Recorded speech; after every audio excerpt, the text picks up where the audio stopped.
నుంచే నేను చెప్పదలుచుకున్నా, కౌరవ వంశాన్ని సర్వం తెలంగాణ గడ్డ మీద నుంచి తొలగించే వరకు. కౌరవ వంశం అంటే కల్వకుంట్ల కుటుంబం.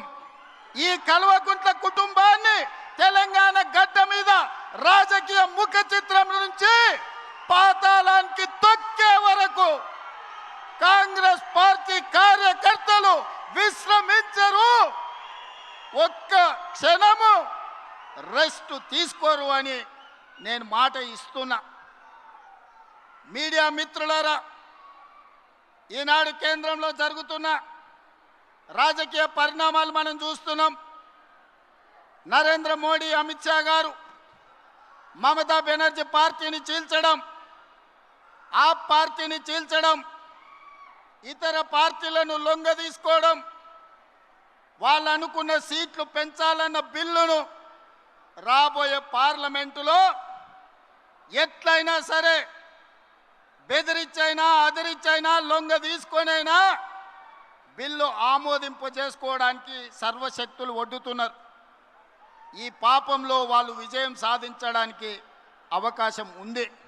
అందుకే ఈనాడు తెలంగాణలో ఉన్న 119 అసెంబ్లీ నియోజకవర్గాలు రాబోయే 2029లో జరగబోయే ఎన్నికలు, ఆనాటి జోస్యం ఎన్నికల 6 నెలల ముందు చెప్పిన, ఈనాడు నేను చెబుతున్న ఎన్నికల జోస్యం 36 నెలల ముందు ఖమ్మం గడ్డ మీద నుంచి నేను చెప్తున్నా. రాబోయే ఎన్నికలు 2029 డిసెంబర్లో జరగవు, 2028 డిసెంబర్లో జరగవు, 2029 మే జూన్ మాసంలో మన శాసనసభ ఎన్నికలు జరుగుతాయి. తెలంగాణ రాష్ట్రంలో ఉన్న 17 పార్లమెంటు సీట్లు 26 పార్లమెంట్లుగా మారుతాయి. 119 ఉన్న శాసనసభ నియోజకవర్గాలు 182కు పెరుగుతాయి. ఈరోజు చెప్తున్నా, 182 శాసనసభ నియోజకవర్గాలలో 117 సీట్ల పైన గెలిచి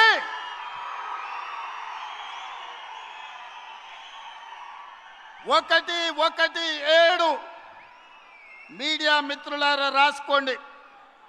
117 అంటే 117 శాసన సభ్యులను గెలిపించుకొని రెండవసారి తెలంగాణ రాష్ట్రంలో ప్రజాపాలనను కాంగ్రెస్ ప్రభుత్వాన్ని గెలిపిస్తాం.